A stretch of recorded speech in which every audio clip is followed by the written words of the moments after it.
Good morning. അസ്സലാമു അലൈക്കും വറഹ്മത്തുള്ളാഹി വബറകാതുഹു. എന്താണ് വിശേഷം? എല്ലാവർക്കും ഓണാശംസകൾ ആൻഡ് നബിദിനാശംസകൾ. സുഖാണെന്ന് വിശ്വസിക്കുന്നു. നമ്മളെ ടോപ്പിക് ഷെയറിങ് ആൻഡ് കെയറിങ്, അതായത് പങ്കുവെക്കലും പരിചരിക്കലും. എല്ലാവരും ആഗ്രഹിക്കുന്ന ഒരു കാര്യമാണ് അല്ലെ? ഷെയർ ചെയ്യാൻ ഒരാളുണ്ടായിരുന്നെങ്കിൽ, ദുഃഖങ്ങള്, പ്രയാസങ്ങള്, സന്തോഷം, സന്താപം ഇതെല്ലാം ഷെയർ ചെയ്യാൻ ഒരാളുണ്ടായിരുന്നെങ്കിൽ, അതോടൊപ്പം കെയർ ചെയ്യാനും ഒരാളുണ്ടായിരുന്നെങ്കിൽ അല്ലെ, നമുക്ക് വിഭവസമൃദ്ധമായ ജീവിതമായിരിക്കും. ഒരുപാട് കാര്യങ്ങളിൽ നമ്മൾ മുന്നോട്ട് പോയിട്ടുണ്ടാവും. നമുക്ക് ഒരുപാട് സ്കില്ലുകൾ ഉണ്ടാവും, കഴിവുകൾ ഉണ്ടാവും, സൊസൈറ്റിയിൽ ഉന്നത സ്ഥാനങ്ങൾ ഉണ്ടാവും. പക്ഷെ അതേസമയം എവിടെയോ എന്തോ ഒരു സംതിങ് റോങ്, എന്തോ ഒരു കുളത്ത് വലിക്കുകൾ, മറ്റേ മനസ്സിലേക്ക് ഒരു അസ്വസ്ഥതകൾ എന്താണെന്ന് നമുക്ക് ചിലപ്പോ മനസ്സിലാവില്ല. പലപ്പോഴും നമ്മളെ കൂട്ടിപ്പിടിച്ച് കൂടെ നിന്ന് ഷെയർ ചെയ്യാന്, കെയർ ചെയ്യാന് ആരെങ്കിലും, ഒരു ഫ്രണ്ട്, അതല്ലെങ്കിൽ അതല്ലെങ്കിൽ കുടുംബത്തിൽ ആരെങ്കിലും ഒന്ന് സ്നേഹിക്കാൻ, കൂട്ടിപ്പിടിക്കാൻ ആരുമില്ല. എന്റെ വിഷമങ്ങൾ, പ്രയാസങ്ങൾ പങ്കുവെക്കാൻ ആരില്ല, എന്നെ പരിചരിക്കാൻ അല്ലെ. കെയറിങ് എന്നൊക്കെ പറയുന്നത് ഒരു കുട്ടിയെ സംബന്ധിച്ചിടത്തോളം, ഒരു ചെറിയ കുട്ടി ജനിച്ചു വീഴുമ്പോൾ തന്നെ അതിനെ കെയർ ചെയ്തിട്ടില്ല, അതിന് ടച്ചിങ് കിട്ടിയിട്ടില്ല എന്നുണ്ടെങ്കിൽ മണിക്കൂറുകൾക്കകം ആ കുട്ടി മരിച്ചു പോകുമെന്നാണ് ശാസ്ത്രം പറയുന്നത്. ഒന്ന് മ്യൂട്ട് ചെയ്യൂ കേട്ടോ. അതായത് പ്രസവിച്ച ശേഷം മണിക്കൂറുകള് ടച്ച് ചെയ്യാതെ, തൊടാതെ ഒരു കുട്ടിയെ അങ്ങോട്ട് മാറ്റി നിർത്തി കഴിഞ്ഞാൽ ആ കുട്ടിക്ക് പിന്നെ ജീവിക്കാൻ കഴിയില്ല എന്നാണ് ശാസ്ത്രം പറയുന്നത്. അപ്പൊ അതുകൊണ്ട് നമ്മള് ഈ ഒരു മനുഷ്യ ജീവിതത്തിന്റെ ഒരു എസൻസ് ആണ് കെയറിങ് ആൻഡ് ഷെയറിങ് എന്ന് പറയുന്നത്. ഞാൻ ഒരിക്കൽ ബസ് സ്റ്റാൻഡിൽ ഒരു കാഴ്ച കണ്ടു. ഇല്ലായ്മയില് അങ്ങനെ ഭിക്ഷാടനം നടത്തുന്ന ഒരു സ്ത്രീയും പുരുഷനും, ഭാര്യ ഭർത്താക്കന്മാര്, അവര് ഇങ്ങനെ ഇരുന്നിട്ട് ചോറ് ഒരു പ്ലേറ്റിൽ നിന്ന് ചോറ് കഴിക്കുന്നു. അത് കഴിഞ്ഞിട്ട് കൈ അടുത്തുള്ള ഒരു ഇതിൽ പോയിട്ട്, ഒരു ടാപ്പിൽ പോയിട്ട് കൈ കഴുകി വന്നിട്ട് ആ സ്ത്രീ ഭർത്താവിന്റെ പുറത്ത് ഇങ്ങനെ തടവി കൊടുക്കുന്നു. ഭർത്താവ് തിരിച്ച് ആ സ്ത്രീയുടെ പുറത്ത് ഇങ്ങനെ തടവി കൊടുക്കുന്നു. ഞാൻ ഇങ്ങനെ വിചാരിച്ചു, എന്തൊരു മനോഹരമാണ് അവരുടെ ഇല്ലായ്മയിലും അവരുടെ ഒരു സ്നേഹം പങ്കുവെക്കലും. പലപ്പോഴും നമ്മൾ വാട്സപ്പിലും അതുപോലെ തന്നെ ഫേസ്ബുക്കിലും കാണാറുണ്ട് വൃദ്ധകളായ സ്ത്രീ പുരുഷന്മാരുടെ ആ ഒരു കെയറിങ്ങും. അവരങ്ങോട്ടും പരസ്പരം അങ്ങോട്ടും ഇങ്ങോട്ടും ഭക്ഷണം വാരി കൊടുത്തിട്ടും അതുപോലെ തന്നെ പരസ്പരം ലാളിച്ചും. അപ്പൊ അതിന് പ്രായവും പരിധിയൊന്നും ഇല്ല. സ്നേഹത്തിനും കെയറിങ്ങിനും ഷെയറിങ്ങിനും ഒന്നും ഒരു പ്രായവും പരിധിയില്ല. അപ്പൊ അത് നമ്മുടെ സൊസൈറ്റിയിൽ ഈ ഒരു ഷെയറിങ്ങും അതുപോലെ തന്നെ ഈ ഒരു കെയറിങ്ങും വ്യാപിക്കണം എന്നുണ്ടെങ്കിൽ അത് നമുക്ക് എവിടെ നിന്ന് തുടങ്ങണം എന്നുള്ളതാണ്. അത് നമ്മുടെ ഫാമിലി ലൈഫിൽ നിന്ന്, കുടുംബ ജീവിതത്തിൽ നിന്നാണ് അത് തുടങ്ങേണ്ടത്. Start from home. ഒരു വീട്ടില് അച്ഛനമ്മമാര്, മക്കള് പരസ്പരം അങ്ങോട്ടും ഇങ്ങോട്ടും എല്ലാ കാര്യങ്ങളും ഷെയർ ചെയ്യുകയും അതുമാതിരി തന്നെ അങ്ങോട്ടും ഇങ്ങോട്ടും ആ ഒരു കെയറിങ്ങും ഉണ്ടെങ്കിൽ അത് വല്ലാത്തൊരു അനുഭൂതിയായിരിക്കും. അതിന് ഒരുപാട് ബെനിഫിറ്റുകളുണ്ട്. അതില്ലെങ്കിൽ അതിന് ഒരുപാട് ദോഷഫലങ്ങളുണ്ട്. പ്രത്യേകിച്ച് ഇന്നത്തെ കാലത്ത് കൗൺസിലിംഗ് സെന്ററുകളിൽ കൂടുതലായിട്ട് കയറി ഇറങ്ങുന്നുണ്ട് ആൾക്കാർ അല്ലെ, പ്രത്യേകിച്ച് ടീനേജേഴ്സ്. അതിന് ഒരു കാരണം നമ്മൾ അന്വേഷിച്ചു കഴിഞ്ഞാൽ ഈ കൂട്ടുകുടുംബത്തിൽ നിന്ന് അണുകുടുംബത്തിലേക്ക് ചേക്കേറിയപ്പോൾ, അതിന് ഈ അണുകുടുംബം കൂട്ടുകുടുംബം തമ്മിൽ എന്ന് പറഞ്ഞു കഴിഞ്ഞാൽ ഒരുപാട് വ്യത്യാസമുണ്ട്. നമ്മൾ വിചാരിക്കും അണുകുടുംബത്തിൽ കുറച്ചും കൂടി ഫ്രീഡം ഉണ്ട്, കുറച്ചും കൂടി പ്രൈവസി ഉണ്ട്. ഓക്കെ, അതിൻ്റെ ഒരു ഗുണങ്ങൾ വേറെ ഉണ്ട്. പക്ഷെ അതോടൊപ്പം തന്നെ നമുക്ക് ഒരുപാട് നഷ്ടപ്പെടലുകളുണ്ട് കുട്ടികളെ സംബന്ധിച്ചിടത്തോളം. നമ്മളൊക്കെ ചെറുപ്പകാലത്തിലല്ല ഇന്നത്തെ തലമുറയുടെ കുട്ടിക്കാലം എന്ന് പറയുന്നത്. നാമൊക്കെ ചെറുതായിരിക്കുമ്പോൾ വാപ്പയുടെ ജ്യേഷ്ഠൻ, വാപ്പയുടെ അനിയൻ, അങ്ങനെയുള്ള ഫാമിലി മൊത്തം ഒരു വീട്ടിലാവുമ്പോൾ പരസ്പരം അങ്ങോട്ടും ഇങ്ങോട്ടും അവർ വഴക്ക് പറയും, സ്നേഹിക്കും, എല്ലാം. എന്ന് വെച്ച് കഴിഞ്ഞാൽ അതൊരു സ്ട്രെങ്ത് ആയിരിക്കും. ആളുകൾക്ക്, അവരിൽ ഒരാൾക്ക് എന്തെങ്കിലും ഒന്ന് സംഭവിച്ചാൽ അവിടെ കൂടെ എല്ലാവരും ഉണ്ടല്ലോ എന്നുള്ള ഒരു വിശ്വാസം അവർക്ക് കൂടുതൽ ശാക്തീകരണം നൽകിയിരുന്നു. പക്ഷെ ഇന്നത്തെ കാലത്ത് അങ്ങനെയല്ല. അച്ഛൻ, അമ്മ, 2 മക്കൾ അല്ലെങ്കിൽ 3 മക്കൾ അല്ലെങ്കിൽ ഒരു കുട്ടിയാവുമ്പോൾ അച്ഛന് ജോലിക്ക് പോയിട്ടുണ്ടാവും, അമ്മ ജോലിക്ക് പോയിട്ടുണ്ടാവും. പക്ഷെ അതിനിടയിൽ ഒറ്റപ്പെടുന്ന കുട്ടികളെ സംബന്ധിച്ചിടത്തോളം അവർക്ക് ഒരുപാട് മാനസിക പ്രയാസങ്ങൾ അനുഭവിക്കേണ്ടി വരുന്നു. അവരനുഭവിക്കുന്ന പ്രയാസങ്ങൾ ഷെയർ ചെയ്യാൻ ആളില്ലാതാവുമ്പോ അവര് പല വഴിവിട്ട ബന്ധങ്ങളിലേക്കും, ഷെയർ ചെയ്യാൻ ആളുകളെ കിട്ടുമ്പോൾ, അവരെ കൂടുതൽ പരിഗണിക്കാനുള്ള ആളുകളെ കിട്ടുമ്പോൾ അവര് അങ്ങോട്ട് മാറിപ്പോകുന്നത് സ്വാഭാവികം. സ്നേഹം കിട്ടുന്നിടത്തേക്ക് ചായും, അവരെ പരിഗണിക്കുന്നിടത്തേക്ക് അവര് ചായും. എന്ന് വെച്ച് കഴിഞ്ഞാൽ അച്ഛനും അമ്മക്കും അവരെ കേൾക്കാനോ അതല്ലെങ്കിൽ അവർക്ക് നല്ല വാക്കുകൾ പറഞ്ഞു കൊടുക്കാനോ, അവരോട് സാരമില്ല എന്ന് പറയാനോ, അവർക്ക് ശക്തി പകരാനോ ആളില്ലാത്തൊരവസ്ഥ വരുമ്പോഴാണ്, അല്ലെങ്കിൽ അവർക്ക് സമയമില്ലാത്തൊരവസ്ഥ വരുമ്പോൾ അവര് വഴിവിട്ട ചിന്തയിലേക്ക് പോകും. അത് തീർച്ചയായിട്ടും നമ്മുടെ ഒരു സോഷ്യൽ ലൈഫിന് ഹാനികരമാണ്. പേഴ്സണൽ ലൈഫിന്, ഫാമിലി ലൈഫിനൊക്കെ ഹാനികരമായ ഒരു അവസ്ഥയിലേക്കാണ് എത്തിപ്പെടുന്നത്. അപ്പൊ അതുകൊണ്ട് തന്നെ നമ്മള് വീട്ടിനകത്ത് നിന്ന് തന്നെ ആ ഷെയറിങ് തുടങ്ങണം. അതുപോലെ തന്നെ ആ കെയറിങ്ങും തുടങ്ങണം. പിന്നെ സ്നേഹം പ്രകടിപ്പിക്കണം. അതായത് ഷോ അഫെക്ഷൻ എന്നാ പറയുന്നത്. അത് ഒരു കുപ്പിയിൽ ഭദ്രമായിട്ട് എടുത്തു വെക്കാനുള്ളതല്ല. പലപ്പോഴും ചില അച്ഛനമ്മമാര് ചിന്തിക്കുക, മക്കൾക്ക് സ്നേഹം കണ്ടു കഴിഞ്ഞാൽ, സ്നേഹം കാണിച്ചു കഴിഞ്ഞാൽ അവര് തലേ കയറും. ചില ഭർത്താക്കന്മാർക്ക് അങ്ങനെ ഒരു മൂഢധാരണയുണ്ട്.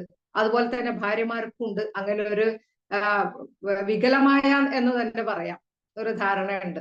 അതായത് സ്നേഹം പ്രകടിപ്പിച്ചു കഴിഞ്ഞാൽ അവർ പിന്നെ തലേ കയറും, അവർക്ക് നമുക്കൊരു വില ഉണ്ടാവില്ല ആ വീട്ടില് എന്നുള്ള ആ ഒരു ധാരണ. അതുകൊണ്ട് തന്നെ ഉമ്മറപ്പടിയില് ഉമ്മറത്ത് സിറ്റിംഗ് റൂമില് വാപ്പ ഇരിക്കുന്നത് കണ്ടാൽ മക്കള് ബാക്കിലൂടെ കയറി വരുന്ന മക്കളുണ്ട്. അത്രയും റെസ്പെക്ട് ചെയ്യുന്നുണ്ട് എന്റെ മക്കൾ എന്നുള്ളതായിരിക്കും ചിലപ്പോ ആ ധാരണ. പക്ഷെ ഒരിക്കലും അല്ല, റെസ്പെക്ട് അല്ല അത്. അതൊരു തരം പേടിയാണ്. വാപ്പ വഴക്ക് പറയുമോ, ഇതിലെ വന്നാൽ എന്ത് പറഞ്ഞാലാണ് വാപ്പ ദേഷ്യം പിടിക്കുക. എല്ലാം കൊടുക്കുന്നുണ്ടാവും, അവർക്ക് വേണ്ട വസ്ത്രം എല്ലാം. അതിലായിരിക്കും ചിലപ്പോൾ ആള്, ഞാൻ അവനക്ക് വേണ്ടതൊക്കെ വാങ്ങിച്ചു കൊടുക്കുന്നില്ലേ, ഞാൻ അവൾക്ക് വേണ്ടതൊക്കെ വാങ്ങിച്ചു കൊടുക്കുന്നില്ലേ, പിന്നെന്താണ് അവളിങ്ങനെ. പക്ഷെ അതിൽ മാത്രമായോ? നമ്മള് സ്നേഹം പ്രകടിപ്പിക്കണം.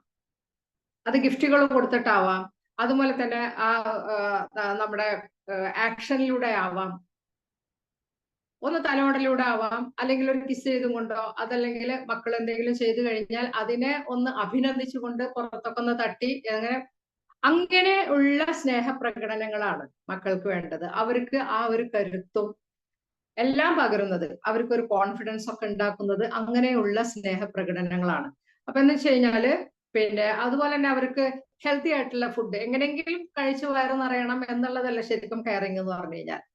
ഹെൽത്തി ആയിട്ടുള്ള ഫുഡ് കൊടുക്കുക, ഹെൽത്തി ആയിട്ടുള്ള ചിന്തകൾ ഷെയർ ചെയ്യുക, ഇങ്ങനെയുള്ള കാര്യങ്ങളൊക്കെയാണ്. അതുപോലെ തന്നെ അവർക്ക് റെസ്പെക്ട് കൊടുക്കുക, പരസ്പരം ഒരു മ്യൂച്വൽ റെസ്പെക്ട്.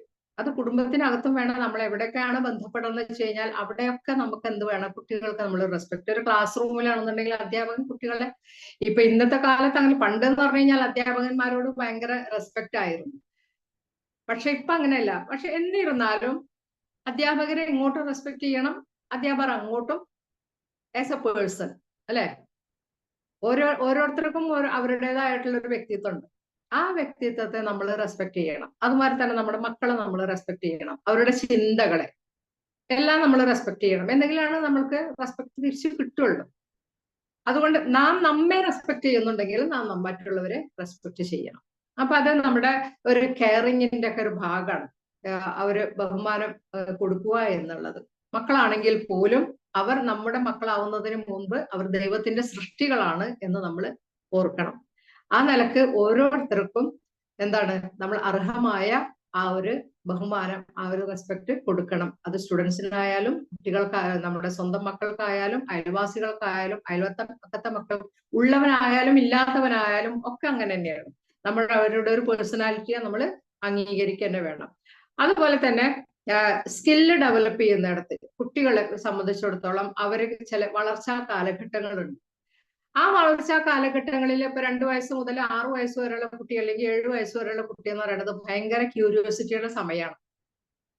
പറിച്ച് മറ്റേ ചെടി കുഴിച്ചിട്ടാൽ അതിന്റെ വേര് വന്നോ എന്ന് പറിച്ചു നോക്കുന്ന അത്രയും ക്യൂരിയോസിറ്റിയാണ്. എന്തായി ഏതായി എന്നുള്ള പല ചോദ്യങ്ങളും നമ്മോട് ചോദിക്കും. അതെന്താ ഇങ്ങനെ, ഇതെന്താ ഇങ്ങനെ എന്നുള്ളത്. അതൊക്കെ അവരുടെ സ്കില്ല് ഡെവലപ്പ് ചെയ്തെടുക്കേണ്ട കാലഘട്ടങ്ങളാണ്.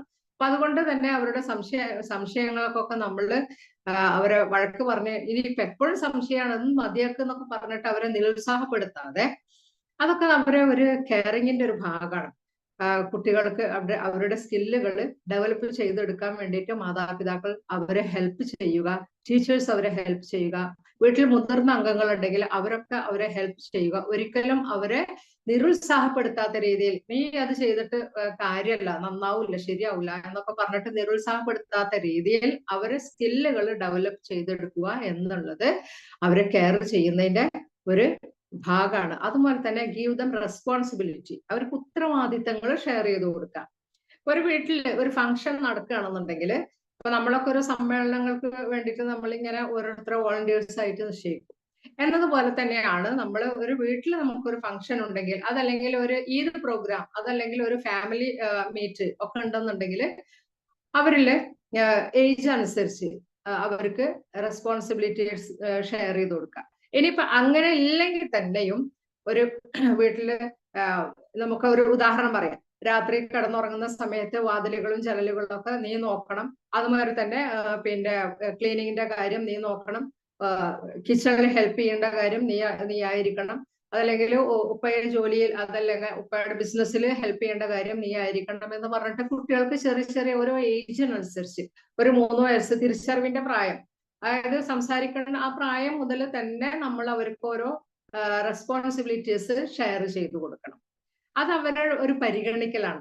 അപ്പൊ എന്തുണ്ടാവുമെന്ന് വെച്ച് കഴിഞ്ഞാല് അവർക്ക് അവരുടെ ആ ഒരു വ്യക്തിത്വത്തെ വികസിപ്പിച്ചെടുക്കാൻ സാധിക്കും. അങ്ങനെയുള്ള കുട്ടികൾക്ക് സൊസൈറ്റിയിൽ പോയി കഴിഞ്ഞു കഴിഞ്ഞാൽ ആ ഒരു സോഷ്യൽ വർക്കിൽ സൊസൈറ്റിക്കും വേണ്ടിയിട്ട് എന്തെങ്കിലുമൊക്കെ ചെയ്യണം എന്നുള്ള ആ ഒരു ബോധം അവരുടെ മനസ്സിൽ ചെറുപ്പം മുതലേ ഉണ്ടാവും. അങ്ങനെ ഒരു സർവീസ് മെന്റാലിറ്റിയോട് കൂടിയിട്ട് കുട്ടികൾ വളരട്ടെ.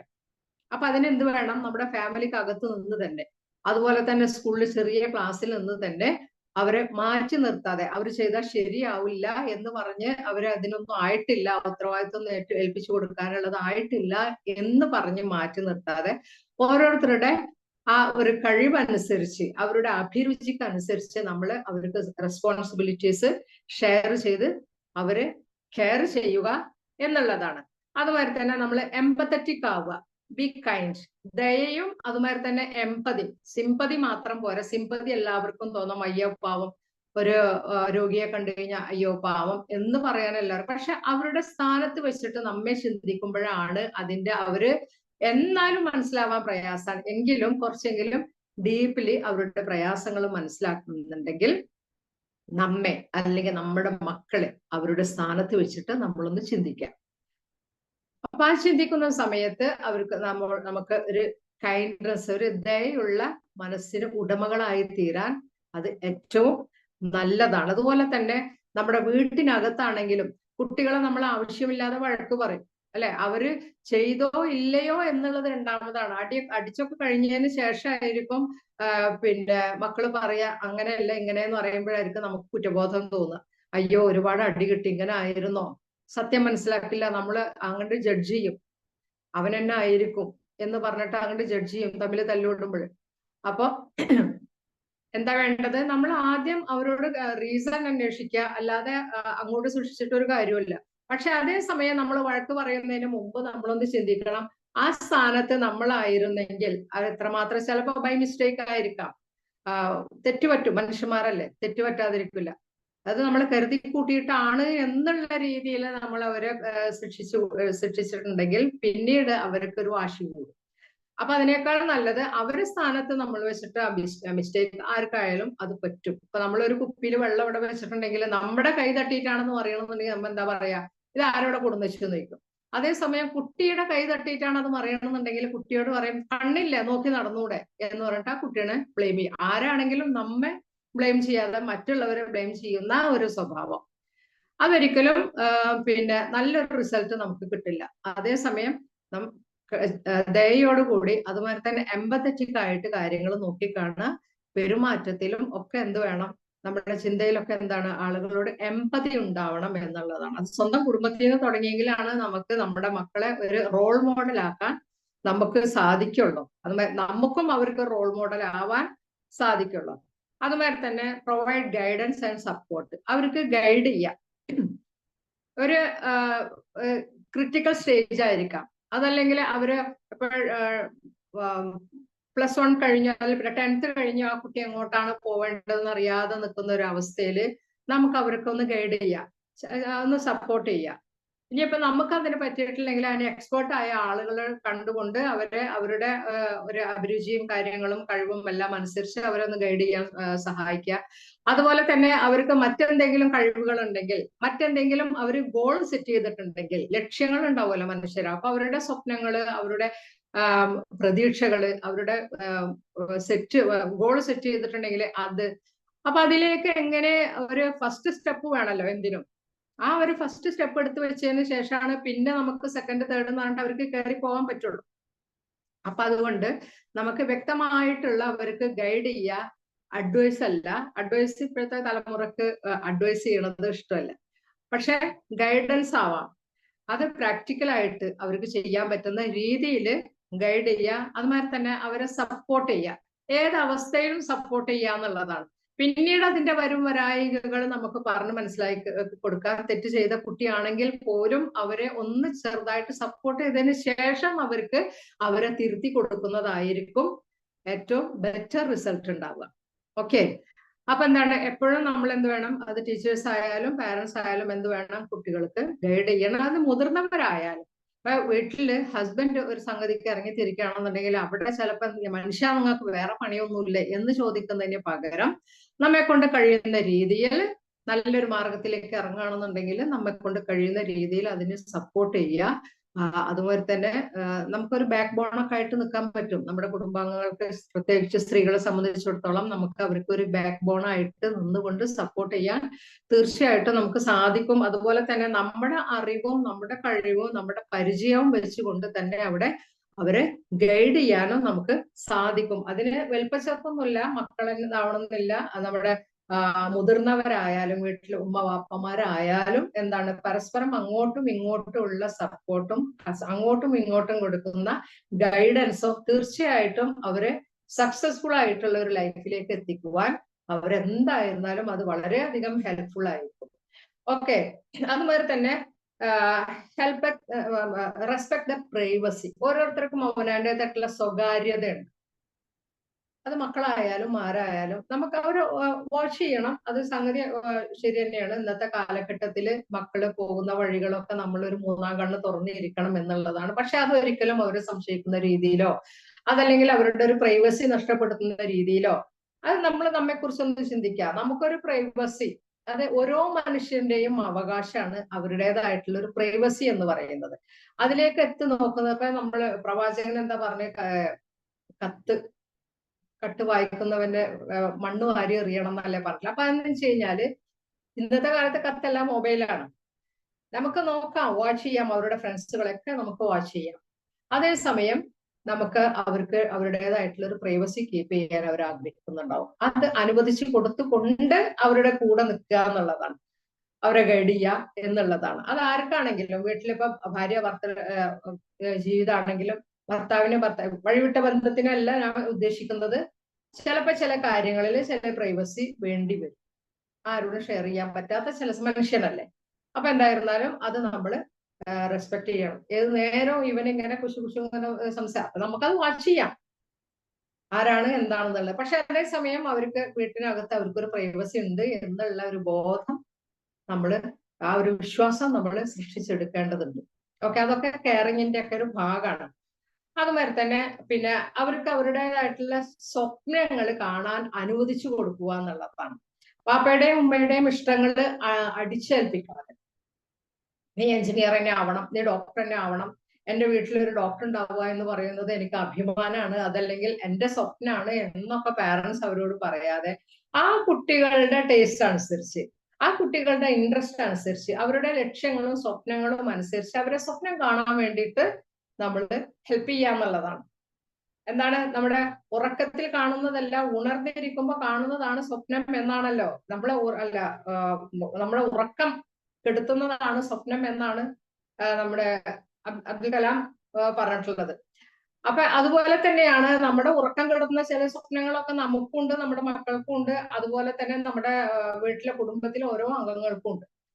അപ്പൊ അതിനെ ഒരിക്കലും അടിച്ചമർത്താതെ, അതിനടിച്ചമർത്തി കഴിഞ്ഞാൽ അവർക്ക് മാനസികമായിട്ടുള്ള പല ഇഷ്യൂസും ഉണ്ടാവും, പല മെന്റൽ ഹെൽത്ത് പ്രോബ്ലംസ് ഒക്കെ ഉണ്ടാവും. ഒരു പക്ഷേ അത് കൂടിയിട്ട് അവരെ പിന്നെ മെന്റൽ ഹോസ്പിറ്റലിലേക്ക് അഡ്മിറ്റ് ചെയ്യേണ്ട അവസ്ഥ വരെ ഞാൻ ഇന്റേൺഷിപ്പ് ചെയ്ത സമയത്ത് കണ്ടിട്ടുണ്ട്. സ്വപ്നങ്ങൾക്കനുസരിച്ച് അവരുടെ ആ ഒരു പ്രതീക്ഷക്കനുസരിച്ച് മാതാപിതാക്കൾ വിട്ടുകൊടുക്കാത്തതിന്റെ പരിണിതി ഫലം കുട്ടി സെല്ലിൽ അടക്കപ്പെട്ടതായിട്ട്, അതൊരു ദുരവസ്ഥയാണ്. അപ്പൊ അതുകൊണ്ട് മക്കളെ ആ ഒരു സ്വപ്നങ്ങൾക്കനുസരിച്ച് ജീവിക്കാൻ, ഇപ്പൊ ഇന്ന് മാതാപിതാക്കൾ കുറെയൊക്കെ എഡ്യൂക്കേറ്റഡ് ആണ്, അതുകൊണ്ട് തന്നെ ഇന്ന് മക്കൾക്ക് ഇഷ്ടത്തിന്, പക്ഷെ എന്നിരുന്നാൽ പോലും അവിടെയും ചില ഈഗോ ചില പാരന്റ്സിന് അവിടെ വർക്ക് ചെയ്യുന്നുണ്ട്. അത് അവരുടെ മക്കളെ വല്ലാതെ പ്രതികൂലമായിട്ട് അവരുടെ ലൈഫിനെ, ഭാവി ജീവിതത്തിനെ ബാധിക്കുന്നതായിട്ടും കാണാൻ കഴിയുന്നുണ്ട്. അപ്പൊ അതുകൊണ്ട് അവരുടെ ആഗ്രഹങ്ങൾക്ക് നമ്മൾ ശ്രദ്ധ കൊടുക്കുക, അവരുടെ സംസാരങ്ങൾക്ക്, ആഗ്രഹങ്ങളാണല്ലോ സംസാരത്തിലൂടെയൊക്കെ പുറത്തു വരുന്നത്. അപ്പൊ അതിനെ നമ്മൾ അവരെ ശ്രദ്ധിക്കുക, കേൾക്കുക, ശ്രദ്ധിച്ച് കേൾക്കുക. അതുപോലെ തന്നെ നമ്മുടെ കമ്മ്യൂണിക്കേഷനിലൊക്കെ എന്ന് പറഞ്ഞു കഴിഞ്ഞാൽ നമ്മൾ വളരെയധികം ശ്രദ്ധിക്കേണ്ട ഒരു സംഗതിയാണ്. ചില കമ്മ്യൂണിക്കേഷൻ ഗ്യാപ്പ് വന്നാൽ ആ ബന്ധം അവിടെ ശിഥിലമായി തീരാറുണ്ട്. അതുപോലെ തന്നെ ആത്മവിശ്വാസം നഷ്ടപ്പെടാറുണ്ട്, ചിലപ്പോൾ വമ്പിച്ച തെറ്റുകളിലേക്ക് പോവാറുണ്ട്. അവിടെ കമ്മ്യൂണിക്കേഷൻ എന്ന് പറയുന്നത് നമ്മുടെ ആശയവിനിമയം അത് ആരോഗ്യകരമായ രീതിയിൽ തന്നെ നടത്തണം. ഒരു സംഗതി പറയുന്നതിന് മുമ്പ് നമ്മൾ ആലോചിക്കണം. വാക്കുകൾ വിട്ടുപോയി കഴിഞ്ഞാൽ പിന്നെ നമുക്കത് തിരിച്ചെടുക്കാൻ കഴിയില്ല. അതുപോലെ തന്നെയാണ് എന്ത് കാര്യങ്ങളും നമ്മളവിടെ അവരെ ലിസൺ ചെയ്യുക, അവരെ ശ്രദ്ധിക്കാം.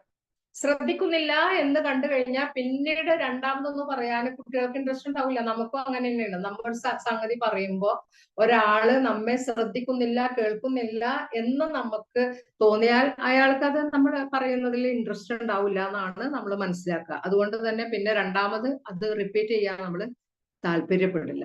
അതുപോലെ തന്നെയാണ് കുട്ടികൾ. നമ്മൾ സംസാരിച്ചു കൊണ്ടിരിക്കുന്നതിന്റെ ഇടയിലായിരിക്കാം ചെറിയ കുട്ടികൾ ഉമ്മ അപ്പ എന്നൊക്കെ പറഞ്ഞിട്ട് വന്ന് അവർ എന്തെങ്കിലും കാര്യങ്ങൾ ഷെയർ ചെയ്യില്ല. അപ്പൊ ഒരു മിനിറ്റ് അവർക്ക് വേണ്ടിയിട്ടൊന്ന് സമയം മാറ്റി വെക്കുക. എത്ര മീറ്റിംഗ് ഗൗരവകരമായ വളരെ സീരിയസ് മാറ്ററിലല്ല, അപ്പൊ അത് അവർക്ക് പറഞ്ഞ് മനസ്സിലാക്കി കൊടുക്കുക. അത് കഴിഞ്ഞിട്ട് ഉമ്മ വരാ എന്ന് പറയണം കേട്ടോ എന്ന് പറഞ്ഞിട്ട് മനസ്സിലാക്കി കൊടുക്കുക. കുട്ടികളാണ്, അവർക്ക് അത് മനസ്സിലാവില്ല, നമ്മുടെ സീരിയസ്നെസ് ഒന്നും അവർക്ക് മനസ്സിലാവില്ല. അവരുടെ ലോകത്തെ സീരിയസ്നെസ് എന്ന് പറയുന്നത് അവരുടെ ടോയ്സും അവരുടെ കളികളും ആണ്. അപ്പൊ അവരിലേക്ക് നമ്മൾ ഇറങ്ങി ചെല്ലുകയാണ് വേണ്ടത്. നമ്മിലേക്ക് അവർ ഒരിക്കലും ഇങ്ങോട്ട് കയറി വരില്ല. അതിനുള്ള പ്രായം പക്വതയും അവർക്ക് എത്തിയിട്ടില്ല എന്ന് വേണം മനസ്സിലാക്കാൻ. അപ്പൊ അതുകൊണ്ട് അവരുടെ ആഗ്രഹങ്ങൾക്കും അവരുടെ സ്വപ്നങ്ങൾക്കൊക്കെ നമ്മൾ ചെവി കൊടുക്കണം, അത് അവരെ കേൾക്കണം. കേട്ട് കഴിഞ്ഞിട്ട് നമ്മൾ ചെയ്യാൻ പറ്റുന്ന രീതിയിൽ അവരെ സപ്പോർട്ട് ചെയ്യണം, അവര് ഗൈഡൻസ് കൊടുക്കണം എന്നുള്ളതാണ്. അതുമാതിരി തന്നെ റെക്കഗ്നൈസ് ദ എഫേർട്ട്. ഓരോ ആളുകളും അവരവരുടെ കർമ്മങ്ങൾ ചെയ്യുമ്പോൾ, അതല്ലെങ്കിൽ അവരെന്തെങ്കിലുമൊക്കെ കാര്യങ്ങൾ ചെയ്യുമ്പോൾ അതിന്റെ അകത്തൊരു എഫേർട്ട് ഉണ്ട് എന്നുള്ളത് നമ്മൾ തിരിച്ചറിയണം. ഇപ്പൊ ഫസ്റ്റ് റാങ്ക് കിട്ടുന്ന ഒരു കുട്ടി, ആ കുട്ടി നന്നായി എഫേർട്ട് ചെയ്തിട്ടാണ് ആ റാങ്ക് കിട്ടുന്നത്, അല്ലെ? അതുപോലെ തന്നെയാണ് 100-ൽ 98 മാർക്ക് വരുന്ന കുട്ടി ആ 98 മാർക്ക് കിട്ടാൻ വേണ്ടിയിട്ട് അത്രയും എഫേർട്ട് എടുത്തിട്ടാണ് അത് പഠിക്കുന്നത്. അപ്പൊ നമ്മൾ എന്താ വയ്ക്കുക, ബാക്കി 2 മാർക്ക് എവിടെ? അതിനൊരു വില കൊടുക്കാത്ത രീതിയിലാണ് നമ്മൾ അവരോട് സംസാരിക്കുക. അതുപോലെ തന്നെ നല്ല കാര്യങ്ങൾ നന്നായി ചെയ്യുന്ന കുട്ടികളെ നമ്മൾ അഭിനന്ദിക്കണം. അവരുടെ എഫേർട്ട് എത്ര ഉണ്ട്. അപ്പൊ വീട്ടിലായാലും നിനക്കൊക്കെ എന്താ പണിയെന്ന് ചോദിക്കും ഭർത്താക്കന്മാര് വീട്ടമ്മമാരോട്. നിനക്ക് ജോലിയൊന്നുമില്ല, പ്രത്യേകിച്ച് ജോലിയൊന്നുമില്ലല്ലോ എന്ന് പറയും. പക്ഷേ ഒരു ഡൈനിങ് ടേബിളിൽ ഭക്ഷണം താനെ അങ്ങോട്ട് എത്തില്ല.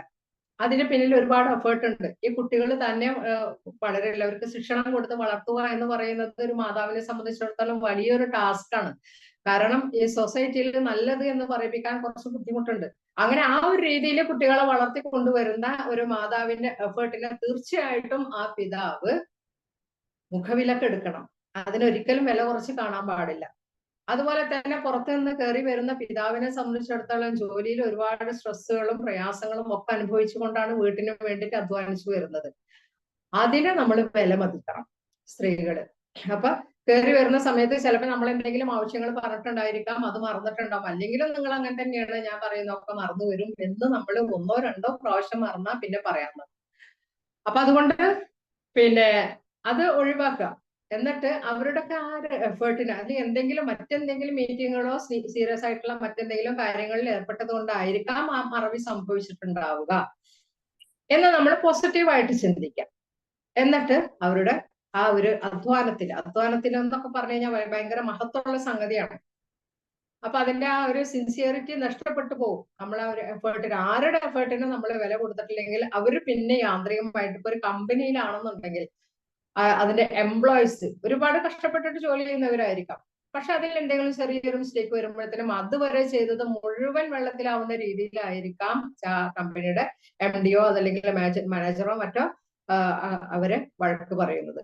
അപ്പൊ എന്താവും, അവർക്ക് ആ ഒരു സിൻസിയറിറ്റി നഷ്ടപ്പെടും. ആത്മാർത്ഥതയോടുകൂടെ ജോലി ചെയ്യുക എന്നുള്ള ഒരു അവസ്ഥ ഇപ്പൊ സ്കൂളിലായാലും കോളേജിലായാലും ഒക്കെ അങ്ങനെ തന്നെയാണ്.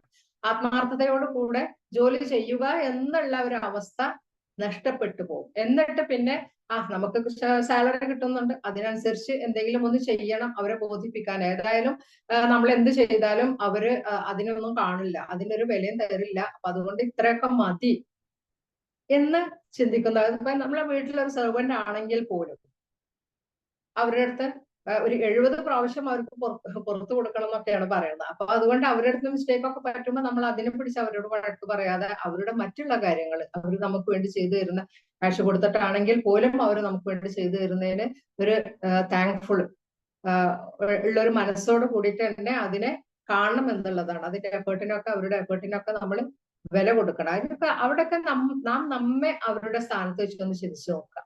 നാം ആണത് ചെയ്തിട്ട് ഇങ്ങനെ ഒരു റിപ്ലൈ നമുക്ക് കിട്ടുന്നതെങ്കിൽ നമുക്ക് എത്രമാത്രം മനസ്സിന് വേദന തോന്നും, എത്രമാത്രം നിരാശ തോന്നും എന്നാണ് നമ്മൾ അതിനെ മനസ്സിലാക്കേണ്ടത്. അതുമാതിരി തന്നെ പിന്നെ നമ്മള് ഈ സ്നേഹബന്ധങ്ങള്, ഷെയറിങ്, അതുമാതിരി തന്നെ കെയറിങ് ഒക്കെ ഊട്ടിയുറപ്പിക്കാനുള്ള ഒരു സംഭവമാണ്. മുമ്പൊക്കെ കത്തുകൾ എഴുതിയിരുന്നു. കത്തുകൾ എഴുതുക എന്ന് പറയുമ്പോൾ നമ്മുടെ ഹൃദയമാണ് അതിൽ പ്രതിഫലിക്കുന്നത്. ഇന്ന് അതില്ല. ഇന്ന് നമ്മൾ മൊബൈലിൽ SMS അയക്കുന്നു, അല്ലെങ്കിൽ മറ്റുള്ള മെസ്സേജുകൾ 2-3 വാക്കുകളിൽ മാത്രം ഒതുങ്ങും.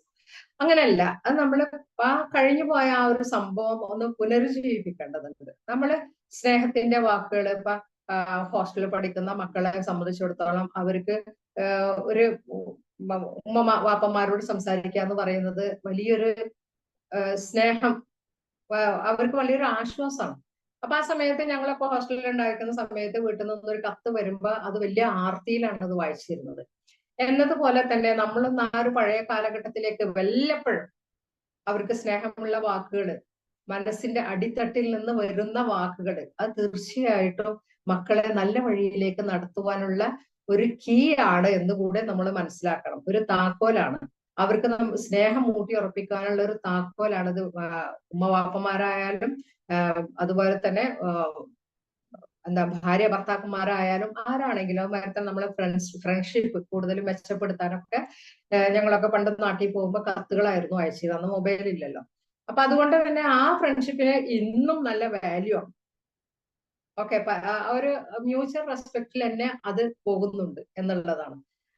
അതുമാതിരി തന്നെ പിന്നെ ഫോൺ ചെയ്യാനും, ഇപ്പൊ ഇത് പറയുമ്പോഴാണ് എനിക്കൊരു കഥ ഓർമ്മ വരുന്നത്. ഒരിക്കൽ നിങ്ങൾ എല്ലാവരും കേട്ടതായിരിക്കും, ഒന്നുകിൽ കൂടി ഞാനൊന്ന് റിപ്പീറ്റ് ചെയ്യണം, ഒന്ന് റിമൈൻഡ് ചെയ്യാൻ വേണ്ടിയിട്ട് മാത്രം പറയണം. ഒരിക്കൽ ഒരു അമ്മ മൊബൈൽ ഷോപ്പിൽ ഒരു മൊബൈൽ കൊണ്ടുപോയി കൊടുക്കണം. മോനെ ഇതിനെന്തോ ഒരു മിസ്റ്റേക്ക് ഉണ്ട്, ഒരു കേടുണ്ട്, എന്തോ കേടുണ്ട്, നന്നാക്കി തരണം എന്ന് പറഞ്ഞിട്ട്. അപ്പൊ ഈ മൊബൈൽ ഷോപ്പില് ആള് മെക്കാനിക് ഇതൊക്കെ നോക്കിയിട്ട് പറഞ്ഞു, ഇതിന് കേടൊന്നുമില്ലല്ലോ, ഇതിന് പ്രശ്നമില്ല ഉമ്മ എന്ന് പറഞ്ഞപ്പോ പറഞ്ഞേ, അതല്ല എന്റെ മോൻ ഇതിന്റെ കോളൊന്നും ഇതിൽ വരുന്നില്ല, അതെന്തുകൊണ്ടാണെന്ന്. അപ്പൊ ശരിക്കും സത്യം പറഞ്ഞു കഴിഞ്ഞാൽ മൊബൈൽ കേടായത് കൊണ്ടാണ് മോൻ വിളിക്കാത്തത് എന്നുള്ള ഒരു ധാരണയിൽ സങ്കടപ്പെട്ടിട്ടാണ് ഈ ഒരു മൊബൈൽ ഷോപ്പിൽ മൊബൈൽ കൊണ്ട് കൊടുക്കുന്നത്. മക്കൾക്ക് വിളിക്കാൻ സമയമില്ല, അവർ നമ്മളുടെ ഒന്നും ആഗ്രഹിക്കുന്നില്ല, നാം നമ്മുടെ മക്കളെ അടുത്തൊന്നും ആഗ്രഹിക്കുന്നില്ല. അവരുടെ സ്നേഹം മാത്രമാണ് നമ്മൾ, സ്നേഹവും ആ പരിഗണനയും വല്ലപ്പോഴും ഒന്ന് വിളിക്കുക എന്നുള്ളതാണ് നമ്മൾ ആഗ്രഹിക്കുന്നത്, അല്ലെ? അതല്ലാതെ ഒരച്ഛനും അമ്മമാരും മക്കളെ വളർത്തുന്നത് അവർക്ക് ഇങ്ങോട്ട് എന്തെങ്കിലും ഭൗതികമായിട്ട് എന്തെങ്കിലും കാര്യലാഭം കിട്ടണം, ഭൗതിക ലാഭം കിട്ടണം എന്നുള്ള ആഗ്രഹത്തിലല്ല. അവര് സുഖമായിട്ട് ജീവിക്കട്ടെ, അവര് സന്തോഷത്തോടു കൂടെ ജീവിക്കട്ടെ, നമ്മൾ പട്ടിണി കിടന്നാലും എന്താണ്, അവര് വയറ് നിറച്ച് ഉണ്ണട്ടെ, നമുക്ക് നല്ല വസ്ത്രങ്ങളില്ലെങ്കിലും അവർക്ക് നല്ല വസ്ത്രങ്ങൾ ഉണ്ടാവട്ടെ എന്നൊക്കെ കഷ്ടപ്പെട്ടിട്ടാണല്ലോ നമ്മൾ അവരെ വളർത്തി ഉണ്ടാക്കുന്നത്. അപ്പൊ ഒന്നും ഇങ്ങോട്ട് ആഗ്രഹിക്കുന്നില്ല, വല്ലപ്പോഴും ഒരു കോൾ ചെയ്യുക, അങ്ങനെ അതൊക്കെ അത് എല്ലാവരും മാതാപിതാക്കൾക്കാണെങ്കിലും എന്താണ് പിന്നെ നാം സ്നേഹിക്കുന്ന ആർക്കാണെങ്കിലും വല്ലപ്പോഴും ഒന്ന് ഒരു കോൾ ചെയ്യുക എന്നുള്ളതും നമ്മുടെ ഈ ഒരു കെയറിങ്ങിന്റെ ഭാഗമാണ്. അത് പറഞ്ഞു കഴിഞ്ഞാല് ഈ ഷെയറിങ് കെയറിങ് എന്ന് പറയുന്നത് നമ്മുടെ ഹ്യൂമൻ ലൈഫിന്റെ, അതായത് മനുഷ്യ ജീവിതത്തിന്റെ ഒരു എസൻസ് ആണ് എന്നാണ് ശാസ്ത്രം പറയുന്നത്. ആ ഒരു എസൻസ് ഇല്ലെങ്കിൽ അവിടെ ജീവിതം ഇല്ല എന്നുള്ളതാണ്. കാരണം പഠിച്ച തമ്പുരാൻ നമ്മുടെ പ്രകൃതി വിഭവങ്ങൾ എല്ലാവർക്കും കൂടെ ഷെയർ ചെയ്ത് കൊടുത്തിട്ടുള്ളതാണ് അല്ലെ. നമ്മളൊന്ന് പ്രകൃതിയിലോട്ട് നോക്കിയേ, പ്രകൃതി വിഭവങ്ങൾ എന്ന് പറയുന്നത് അവിടെ ഇന്ന ആൾക്ക് കൂടുതൽ വായു, വെള്ളം, വെളിച്ചം ഇതൊക്കെ എന്ന് പറഞ്ഞു കഴിഞ്ഞാൽ ഒരാൾക്ക് കൂടുതൽ ഒരാൾക്ക് കുറവ് അങ്ങനെയൊന്നുമില്ല. ഉള്ളത് എല്ലാവർക്കും അവരവരുടേതായിട്ടുള്ള ആവശ്യങ്ങൾക്കനുസരിച്ച് ഷെയർ ചെയ്ത് കൊടുത്തിട്ടുണ്ട്. അപ്പൊ അതുകൊണ്ട് തന്നെ നമുക്ക് കിട്ടുന്ന കാര്യങ്ങള്, അതുപോലെ തന്നെ നമ്മുടെ സ്നേഹം, ഇതൊക്കെ തന്നെ നമ്മുടെ അർഹമായ ആളുകൾക്ക് ഷെയർ ചെയ്ത് കൊടുക്കാനും, അതുപോലെ തന്നെ നാം കെയർ ചെയ്യേണ്ട ആളുകളെ നമ്മൾ വേണ്ട വിധത്തിൽ കെയർ ചെയ്യാനും ഒരു മടിയും ഒന്നും കാണിക്കേണ്ടതില്ല എന്നുള്ളതാണ്. അതുപോലെ തന്നെ സോഷ്യൽ, പിന്നെ കെയർഫുൾ ആവേണ്ട ചില സംഭവങ്ങൾ എന്ന് പറഞ്ഞു കഴിഞ്ഞാല് സോഷ്യൽ മീഡിയയിൽ നമ്മൾ എന്ത് ഷെയർ ചെയ്യുമ്പോഴും വളരെയധികം കെയർഫുൾ ആവണം. ചിലപ്പോ സൈബർ സെല്ലില് നമ്മുടെ പിന്നാലെ വരുന്ന ചില കേസുകളുണ്ട്. അതുപോലെ തന്നെ ഒരു ഫേക്ക് ആയ ന്യൂസുകൾ നമ്മളായിരിക്കണം ആദ്യം മറ്റുള്ളവർക്ക് ഷെയർ ചെയ്യുക എന്നുള്ള രീതിയിൽ നമ്മൾ ഷെയർ ചെയ്യേണ്ട. എല്ലാത്തിന്റെയും നിജസ്ഥിതി ബോധ്യപ്പെടുക. അതുപോലെ തന്നെ വളരെയധികം കെയർഫുൾ ആയിട്ട് വേണം നമ്മള് ചാറ്റിങ് പോലും. ചാറ്റിങ് ചീറ്റിംഗ് ആയി മാറാത്ത ഒരവസ്ഥയാണ് അവിടെ ഉണ്ടാവേണ്ടത്. ഗ്രൂപ്പുകളിൽ നമ്മൾ ഷെയർ ചെയ്യുന്ന സംഗതികളൊക്കെ പേഴ്സണൽ ആയിട്ടായിരിക്കും ചിലപ്പോൾ നമുക്ക് റിപ്ലൈ തരിക. അപ്പൊ അവരോട് നമ്മളുടെ കാര്യങ്ങളൊന്നും, നമ്മുടെ എന്താണ് സീക്രട്ടുകള്, ഇതൊന്നും നമ്മളോട് ആരോടും ഷെയർ ചെയ്യാതിരിക്കുക എന്നുള്ളതാണ്. ചിലപ്പോഴും നമുക്ക് നമ്മെ വിശ്വാസമാണ് എന്നതുപോലെ തന്നെയാണ് നാം പലരെയും വിശ്വസിക്കല്. അവരൊന്നും നമ്മെ ചതിക്കില്ല, അവരൊക്കെ നമ്മുടെ ആ രഹസ്യങ്ങൾ വേണ്ട രീതിയിൽ കാത്തു സൂക്ഷിച്ചോളും എന്നുള്ള ഒരു വിശ്വാസം നമുക്ക് നമ്മെ ഉള്ള പോലെ തന്നെ മറ്റുള്ളവരെയും നമ്മൾ വിശ്വസിക്കും. പക്ഷെ അങ്ങനെയല്ല, കാലത്തിന്റെ പോക്ക് അങ്ങനെയല്ല. മനുഷ്യന്മാരുടെ എല്ലാവരുടെയും മനസ്സിലിരിപ്പ് എന്താണെന്ന് നമുക്കറിയില്ല. ഏറ്റവും വിശ്വസിക്കുന്ന ആളുകളായിരിക്കാൻ ചിലപ്പോൾ ഏറ്റവും കൂടുതൽ ചതിക്കാൻ സാധ്യതയുള്ളത്. വിശ്വാസം പിടിച്ചു പറ്റുക എന്നുള്ളതൊക്കെ അവരുടെ നമ്പർ ആയിരിക്കാം. അപ്പൊ അതുകൊണ്ട് ഷെയർ ചെയ്യേണ്ടടുത്ത് നമ്മള് പ്രത്യേകിച്ച് സോഷ്യൽ മീഡിയയിലൊക്കെ നമ്മൾ വളരെയധികം കെയർഫുൾ ആവണം. അപ്പൊ അത് ഇതിനോട് കൂടെ ചേർത്ത് വെക്കേണ്ട ഒരു കാര്യമാണ്. സ്നേഹിക്കുന്ന അല്ലെങ്കിൽ നമ്മെ പരിഗണിക്കുന്നു എന്ന് തോന്നുന്ന ആളുകളോട് എല്ലാം ഒന്നും നമ്മൾ ഷെയർ ചെയ്യാൻ പറ്റുന്നു. ഓക്കെ, അതുമാതിരി പിന്നെ ഈ ഷെയറിങ്ങിന്റെ കാര്യം പറയുമ്പോഴാണ് സാധാരണഗതിയിൽ നമ്മളെ വീട്ടില് ഉമ്മമാര് എന്തെങ്കിലും ഭക്ഷണ സാധനങ്ങൾ തികയില്ല എന്ന് കണ്ടു കഴിഞ്ഞാൽ എനിക്ക് വിശക്കുന്നില്ല എന്ന് പറഞ്ഞിട്ട് മക്കൾക്ക് കൂട്ടിയിട്ട് പട്ടിണി എടുക്കുന്ന ഉമ്മമാരെയാണ് നമ്മൾ കണ്ടിട്ടുള്ളത് അല്ലെ. പക്ഷെ അതിനേക്കാൾ നല്ലത് ഉള്ളത് എല്ലാവരും, ഉള്ളത് ഓണം പോലെ എന്ന് പറയാറുള്ളത് ഉണ്ടല്ലോ, ഉള്ളത് എല്ലാവരും ഒരേ രീതിയിൽ ഷെയർ ഇട്ടെടുക്കുമ്പോ ആ മറ്റുള്ളവർക്ക് ഒന്നും കഴിച്ചില്ലല്ലോ എന്നുള്ളൊരു വിഷമം മക്കളുടെ മനസ്സിൽ ഇല്ലാതിരിക്കാൻ ഏറ്റവും നല്ലത് ഉള്ളത് എല്ലാവർക്കും തുല്യമായ രീതിയിൽ അത് ഡിവൈഡ് ചെയ്യുക എന്നുള്ളതാണ് ഏറ്റവും നല്ലത്. മറ്റൊരാളെ പ്രയാസപ്പെടുത്തിയും കൊണ്ട് പിന്നെ ഭക്ഷണം കഴിക്കാതിരിക്കുന്നതിലൊന്നും ഒരു അർത്ഥമില്ല. വിശപ്പില്ല എന്ന് പറയുന്നതിലൊന്നും ഒരു അർത്ഥമില്ല. അതുപോലെ തന്നെ വലിയൊരു ഇമ്പോർട്ടന്റ് ആയ കാര്യം നമ്മുടെ ടൈം ഷെയർ ചെയ്യാന്ന് പറയുന്നത്. പലർക്കും എന്ത് വിഷമങ്ങൾ കേൾക്കാൻ ആളുകളില്ല, വീട്ടുകാരില്ല എന്നുള്ളത് കൊണ്ടാണ് കൗൺസിലിംഗ് സെന്ററുകളിലൊക്കെ അഭയം പ്രാപിക്കുന്നത്. പലപ്പോഴും പറയും അവർക്ക് കാര്യമായിട്ടൊന്നും ഉണ്ടാവില്ല, നമുക്ക് മാനസിക പ്രശ്നങ്ങളൊന്നും ഉണ്ടാവില്ല, പക്ഷെ അവരെ കേൾക്കാൻ ഒരാളില്ല എന്നുള്ളതായിരിക്കും അവരുടെ പ്രശ്നങ്ങൾ. പലപ്പോഴും സംസാരിച്ചു കഴിഞ്ഞാൽ 1 മണിക്കൂറൊക്കെ സംസാരിച്ചു കഴിഞ്ഞു കഴിഞ്ഞാൽ ചിലർ പറയാറുണ്ട്, മാം ഇപ്പൊ നല്ലൊരു ആശ്വാസം തോന്നുന്നുണ്ട്, എല്ലാം മനസ്സിലുള്ളതെല്ലാം ഓപ്പൺ ആയിട്ട് പറഞ്ഞപ്പോ എനിക്ക് വല്ലാത്തൊരു ആശ്വാസം തോന്നുന്നുണ്ട്. ഈ ആശ്വാസം നമുക്ക് കൊടുക്കാൻ കഴിഞ്ഞാൽ, നമ്മുടെ വിലപ്പെട്ട സമയം ഈ കാര്യങ്ങൾക്ക് കൊടുക്കാൻ കഴിഞ്ഞാൽ, മറ്റുള്ളവരെ ആശ്വസിപ്പിക്കാൻ ഒരു ടോക്കിംഗ് ക്യൂർ സംസാരത്തിലൂടെ അവർക്ക് അവരുടെ പ്രയാസങ്ങൾ ലഘൂകരിക്കാൻ കഴിഞ്ഞാൽ, അത് പടച്ച തമ്പുരാന്റെ അടുത്ത് നിന്ന് കിട്ടുന്ന വളരെയധികം പ്രതിഫലാർഹമായ ഒരു കാര്യം കൂടിയാണ് എന്ന് നമ്മൾ മനസ്സിലാക്കണം. ഓക്കെ, ചിലപ്പോ പറയാൻ വെമ്പി നിൽക്കുന്ന കാര്യങ്ങൾ കേൾക്കാൻ ആളില്ല എന്നുള്ള ഒരു അവസ്ഥയിൽ സൂയിസൈഡ് വരെ ചെയ്തിട്ടുണ്ട്. ഞങ്ങൾ കൗൺസിലിംഗ് പഠിപ്പിക്കുന്ന സമയത്ത് മാം പറഞ്ഞിരുന്നു, ഒരു കുട്ടി, ഒരു ടീനേജർ വിളിച്ചു, എനിക്കൊന്ന് വരണം, സംസാരിക്കണം. പക്ഷെ അന്ന് മിസ് ഒരു യാത്രയിലോ മറ്റോ ആയിരുന്നു, കേൾക്കാൻ കഴിഞ്ഞില്ല. പിറ്റേ ദിവസം പത്രത്തിൽ വാർത്ത വരുന്നത് ആ കുട്ടി സൂയിസൈഡ് ചെയ്യുന്നു. ഇന്നും ആ ഒരു കുറ്റബോധം മിസ് ഷെയർ ചെയ്യാറ്. അപ്പൊ ഇതാണ് അവസ്ഥ. അപ്പൊ അതുകൊണ്ട് നമുക്ക് സമയം എന്ന് പറയുന്നത് വളരെയധികം ഇമ്പോർട്ടന്റ് ആണ്. സമയം കൊടുക്കുക, നമ്മൾ ദാനധർമ്മങ്ങൾ കൊടുക്കുക എന്ന് പറയുന്നത് പോലെ തന്നെയാണ് നമ്മൾ ആവശ്യക്കാർക്ക് ക്യാഷായിട്ടും വസ്ത്രമായിട്ടും വിശപ്പ് മാറ്റലായിട്ടും ഒക്കെ നമ്മൾ ഷെയർ ചെയ്യുന്ന പോലെ തന്നെ, നമ്മുടെ വിഭവങ്ങൾ നമ്മൾ ഷെയർ ചെയ്യുന്നത് പോലെ തന്നെയാണ് നമ്മുടെ സമയവും. അത് വലിയൊരു ദാനധർമ്മങ്ങളിൽ പെട്ടതാണ്. ഓക്കെ, നമ്മുടെ സമയം ഷെയർ ചെയ്യുക എന്നുള്ളത്. ഓക്കെ, അപ്പൊ അതുകൊണ്ട് പിന്നെ ചിലപ്പോ നമുക്ക് അത് മാത്രല്ല, നമ്മുടെ മക്കളെ കൂടെ നമ്മൾ സമയം, അതല്ലെങ്കിൽ നമ്മളെ സ്നേഹിക്കുന്ന അവരെ കൂടെ നമ്മൾ ഔട്ടിംഗ് ആവാം, അതല്ലെങ്കിൽ എന്തെങ്കിലും ഗെയിം കളിച്ചുകൊണ്ടാവാം, അതല്ലെങ്കിൽ റീഡിങ് ആവാം, ഇഷ്ടപ്പെട്ട പുസ്തകങ്ങൾ വായിച്ചു കൊടുത്തുകൊണ്ടോ വായിച്ചു കേട്ടുകൊണ്ടോ പരസ്പരം സമയം ഷെയർ ചെയ്യാം. അതുപോലെ തന്നെ നമ്മുടെ മെമ്മറീസ് ഷെയർ ചെയ്തിട്ടുണ്ട്. നമ്മുടെ കുറെ എക്സ്പീരിയൻസ് ഉണ്ടാവുമല്ലോ, നമ്മൾ ജീവിച്ചു പോകുന്ന ആ ഒരു പുസ്തകത്തിന്റെ താളുകളും അങ്ങോട്ട് മറിച്ചു നോക്കി കഴിഞ്ഞു കഴിഞ്ഞാൽ നമുക്ക് കുട്ടികളെ ഇൻസ്പയർ ചെയ്യുന്ന, അവർക്ക് മോട്ടിവേറ്റ് ആവുന്ന ഒരുപാട് കാര്യങ്ങൾ നമുക്ക് അവർക്ക് പറഞ്ഞു കൊടുക്കാനുണ്ടാവും.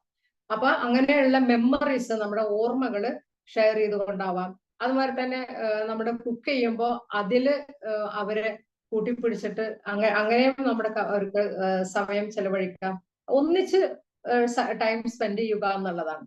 ഓക്കെ, അപ്പൊ അതിനൊക്കെ നമ്മൾ സമയം കണ്ടെത്തണം. അത് ഒരിക്കലും നഷ്ടാവില്ല. അത് വളരെയധികം വാല്യുബിൾ ആയിട്ടുള്ള ഒരു ടൈം സ്പെൻഡിങ് ആയിരിക്കും എന്ന് നമ്മൾ ഒന്ന് മ്യൂട്ട് ചെയ്യേ. നമുക്ക് കിട്ടിയ അറിവുകള്, നമ്മുടെ ഫീലിങ്സുകള്, ഇമോഷൻസ്, ഇതൊക്കെ തന്നെ ഷെയർ ചെയ്തുകൊണ്ട് നമുക്ക് പരസ്പരം അങ്ങോട്ടും ഇങ്ങോട്ടും ടൈം സ്പെൻഡ് ചെയ്യാവുന്നതാണ്. അതുമാതിരി തന്നെ എന്റേത്, നിങ്ങളുടേത്, നിന്റേത് എന്നുള്ള ഒരു ഇത് നമ്മൾ ഫാമിലി ലൈഫിൽ ഉണ്ടാവാൻ പറ്റില്ല. എപ്പോഴും നമ്മൾ എന്താണ്, നമ്മുടേത്. എന്റെ കാശ് നീ മുടക്കിയില്ലേ എന്ന് ഭർത്താവ് ചോദിക്കരുത്, നമ്മുടെ കാശ്. അതുമാതിരി തന്നെ എന്റേത്, എന്റെ വീട്ടിൽ നിന്ന് കൊണ്ടുവന്നത് എന്നൊക്കെ പറഞ്ഞിട്ട് ചിലപ്പോ ഭാര്യമാര് തട്ടിക്കയറാറുണ്ട്, അതൊക്കെ എന്റെ വീട്ടിൽ നിന്ന് കൊണ്ടുവന്നതാണ്. അപ്പൊ ഈ എന്റെ, നിങ്ങളുടെ എന്ന് പറയുമ്പോ അവിടെ ഒരു സ്വാർത്ഥത ഉടലെടുക്കുന്നുണ്ട്. നമുക്ക് വേണ്ടത് നിസ്വാർത്ഥമായ സ്നേഹം, നിസ്വാർത്ഥമായ ഷെയറിംഗ് ആണ്, നിസ്വാർത്ഥമായ കെയറിംഗ് ആണ്. അപ്പൊ അവിടെ എന്റേത് നിന്റേത് എന്നുള്ള ആ പദം ഒഴിവാക്കിയിട്ട് നാം എന്ത് വേണം, നമ്മുടേത് എന്നാക്കി മാറ്റണം. അതാണ് നമ്മുടെ കുട്ടികളും കണ്ടു വളരുള്ളൂ. ഓക്കെ, ഇനി ഇതിന്റെ ഒരു ബെനിഫിറ്റുകളെ കുറിച്ച് നമുക്കൊന്ന് സംസാരിക്കാം. എന്താണ് ഈ ഷെയറിംഗ് കെയറിംഗും നമ്മുടെ ജീവിതത്തിൽ പാലിക്കുമ്പോൾ നമുക്ക് കിട്ടുന്ന ബെനിഫിറ്റ്സ് എന്തൊക്കെയാണെന്നുള്ളത്. ഒന്നാമത്തെ ബെനിഫിറ്റ് എന്ന് പറയുന്നത് നമ്മുടെ മനസ്സുകൾ വിശാലമാവും. നമ്മുടെ മനസ്സിൽ സങ്കുചിതത്വം, അതായത് പിന്നെ എന്താ പറയാ, ഇടുങ്ങിയ ചിന്താഗതി ഉണ്ടല്ലോ, അതുമാതിരി തന്നെ സ്വാർത്ഥത, അസൂയ, കുശുമ്പ് എന്നുള്ള അങ്ങനെയുള്ള ആ ഒരു ചിന്തകളിൽ നിന്നൊക്കെ നമ്മൾ മുക്തമായിട്ട് വളരെയധികം വിശാലമായ മനസ്സ്, വളരെ ഉദാരമായ മനസ്സ്, എമ്പത്തറ്റിക് ആയിട്ടുള്ള, ദയയുള്ള, സിമ്പതിയുള്ള മനസ്സുകൾക്ക് രൂപം കൊടുക്കാൻ നമുക്ക് സാധിക്കും എന്നുള്ളതാണ്. ഞാൻ നേരത്തെ പറഞ്ഞ മാതിരി എന്റേത് എന്നുള്ള ചിന്ത വിട്ടിട്ട് നമുക്ക് മറ്റുള്ളവരോട് വിശാലമായിട്ട് ചിന്തിക്കുവാനുള്ള ഒരു മെന്റാലിറ്റി നമുക്കുണ്ടാവും. അതുപോലെ തന്നെയാണ് ഞാനും എൻ്റെ മക്കളും എൻ്റെ കെട്ടിയവരും മതി, മറ്റുള്ളവരെന്തായാലും വേണ്ടില്ല, ഞങ്ങളുടെ കാര്യം സേഫ് ആയാൽ മതി എന്നൊക്കെ എല്ലാവരും വിചാരിച്ചു കഴിഞ്ഞാൽ ആർക്കെങ്കിലും വല്ല ഹെൽപ്പ്, ഇപ്പൊ വയനാടൊക്കെ നിങ്ങൾ കണ്ടില്ലേ. അപ്പം അത് നമുക്ക് മുന്നിലുള്ള ഒരു ഉദാഹരണമാണ്. ആർക്കും എന്തും എപ്പോഴും പറ്റാം. അപ്പൊ അതുകൊണ്ട് നാം എന്റേത് എന്ന് പറഞ്ഞു നിൽക്കാതെ ആ ഒരു സ്വാർത്ഥമായ മനോഭാവം വെടിയേണ്ടതുണ്ട്. അപ്പൊ എന്താണ്, നമ്മള് ഈ ഷെയർ ചെയ്യല കുട്ടികളെയൊക്കെ തന്നെ നമ്മൾ കൊടുക്കാൻ പഠിപ്പിക്കണം. ചെറുപ്പത്തിലൊക്കെ തന്നെ അവര് സ്വീറ്റ്സ് ആയാലും അവരുടെ ടോയ്സ് ആയാലും മറ്റുള്ളവർ കുട്ടികൾ കയറി വരുമ്പോ അവരെ കൊടുക്കാൻ വേണ്ടി കുട്ടികൾ ഇങ്ങനെ അടക്കിയൊക്കെ പിടിക്കും, എന്നെ എടുക്കണ്ടെന്നൊക്കെ പറഞ്ഞിട്ട്. പക്ഷെ അതല്ല, അവരെ കൊടുത്ത് ശീലിപ്പിക്കണം.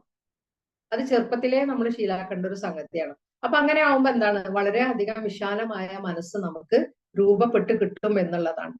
അതുമാതിരി തന്നെ ഷെയറിങ് സ്പ്രെഡ് ഹാപ്പിനെസ്, നമുക്ക് സന്തോഷം സ്പ്രെഡ് ചെയ്യാൻ പറ്റിയ, അത് നമ്മുടെ ഹെൽത്തിന്, നമ്മുടെ പ്രതിരോധ ശേഷി ഉണ്ടാക്കിയെടുക്കാൻ ഉള്ള ഒരു നല്ലൊരു മാധ്യമമാണ് അത്. നമുക്ക് സന്തോഷം അങ്ങോട്ടും ഇങ്ങോട്ടും സ്പ്രെഡ് ചെയ്യാന്നുള്ളത്.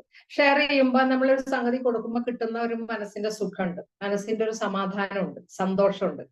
കാരണം നമ്മൾ പലപ്പോഴും നമ്മളൊരാൾ ഒരു വിരുന്നേരെ കൂട്ടുന്ന സമയത്ത് അവർ ആസ്വദിച്ച ഭക്ഷണം കഴിക്കുമ്പോൾ നമ്മുടെ മനസ്സിലേക്ക് ഒരു സന്തോഷം തോന്നും, അല്ലെ?